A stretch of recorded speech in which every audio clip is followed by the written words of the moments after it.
இன்றைக்கி நம்ம வந்து பெலூனோ வண்டி லோ மாடல் வண்டி எடுத்து டாப் மாடல் ஆக்கிறது எப்படின்னு பார்ப்போம். இப்போ நாங்கள் ஸ்டேரிங் கண்ட்ரோல் மட்டும் எடுத்திருக்கோம். ஸ்டேரிங் கண்ட்ரோல் மட்டுமே இதில் வந்து உங்களுக்கு வந்து சிஸ்டமோடைய volume up down mute top model என்ன இருக்கோ அது ஃபுல்லாமே வந்துடும். இதில் முக்கியமானதுன்னா இது வந்து லோ மாடல் வண்டி.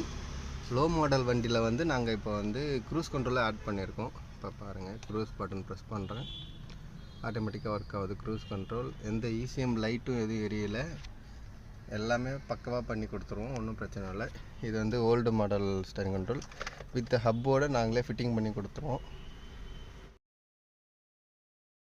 ஓகே, இப்போ நம்ம எப்படி ஸ்டேரிங் மாற்றுறோன்றது மட்டும் பார்த்துங்க. பழைய ஸ்டேரிங்கை ரிமூவ் பண்ணிக்கோங்க. சைடில் கொஞ்சம் லாக் வரும், அந்த லாக்கை ரிமூவ் பண்ணிவிட்டு ஹாரன் செக்மெண்ட்டையும் ஃபுல்லாக ரிமூவ் பண்ணிவிட்டு ஒரு போல்டு ஒன்று வரும், அந்த போல்ட்டை மட்டும் கைட்டிட்டு கரெக்டாக ஸ்லிப் ஆகாமல் கைட்டுங்க. போல்ட்டை கைட்டிட்டு தனியாக பழைய ஸ்டேரிங் எடுத்து வச்சுட்டு அப்படியே புது ஸ்டேரிங் எடுத்து அப்படியே ஃபிட்டிங் பண்ண வேண்டியதான். புது ஸ்டேரிங்கில் உங்களுக்கு வந்து வால்யூம் கண்ட்ரோலு க்ரூஸ் கண்ட்ரோல் எல்லாமே வந்துடும். இது பக்கா ஒரிஜினல் மாருதியோடையதே வந்துடும் உங்களுக்கு, சைனாலாம் எதுவும் கிடையாது. வித் ஹப்போடு வந்துடும் உங்களுக்கு. ஹப்பில் தான் முக்கியமாக வேலையாக இருக்குது. ஹப்பு ரெடி பண்ணணும். நம்ம ஹப்பை ஆல்ட்ரேஷன் பண்ணி முடிச்சிட்ட பிறகு க்ரூஸ் கண்ட்ரோலும் ஒர்க் ஆக ஆரம்பிச்சிடும். இல்லை எனக்கு க்ரூஸ் கண்ட்ரோல் வேண்டாம், வெறும் செட்டு மட்டும்னாலும் செட்டு மட்டும் பண்ணித்தரோம், க்ரூஸ் கண்ட்ரோல் பண்ணித்தரோம். க்ரூஸ் கண்ட்ரோல் வந்து ஒரு 24 26 வரைக்கும் இருக்க எல்லா லோ மாடலும் ஹை மாடலாக மாற்றிக்கலாம். இப்போ நம்ம வந்து இது வந்து 2025 மாடல். இப்போ வந்து எல்லா டாப் எண்டாக மாற்றி க்ரூஸ் கண்ட்ரோல் ஒர்க் பண்ணுறோம். இப்போ நம்ம எப்படி யூஸ் பண்ணுறோம். ஓகே, இப்போ நம்ம வந்து எப்படி வந்து ஒர்க் ஆகுதுன்னு செக் பண்ணிப்போம். க்ரூஸ் கண்ட்ரோலு ஃபிட்டிங் பண்ணியாச்சு. இப்போ வந்து நம்ம வந்து 40ல் போய் 40க்கு மேலே போனால் மட்டும்தான் க்ரூஸ் கண்ட்ரோல் ஆக்டிவேட் ஆகும். ஓகே, இப்போ க்ரூஸ் கண்ட்ரோல் வந்து ப்ரெஸ் பண்ணியாச்சு. ஆன்.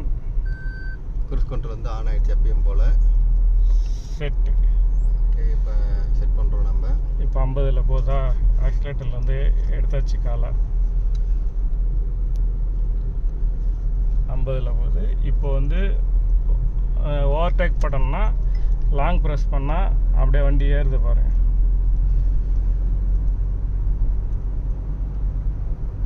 எடுத்துட்டா 60ல் செட் ஆகிடும். 60 அப்படியே ஏற்ற ஏறிட்டே போகும்.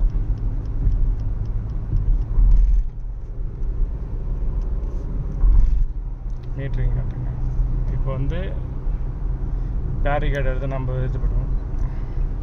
பிரேக் அடித்தா டோட்டலாக எல்லாமே இறங்கிடும். Normal cruise control cancel.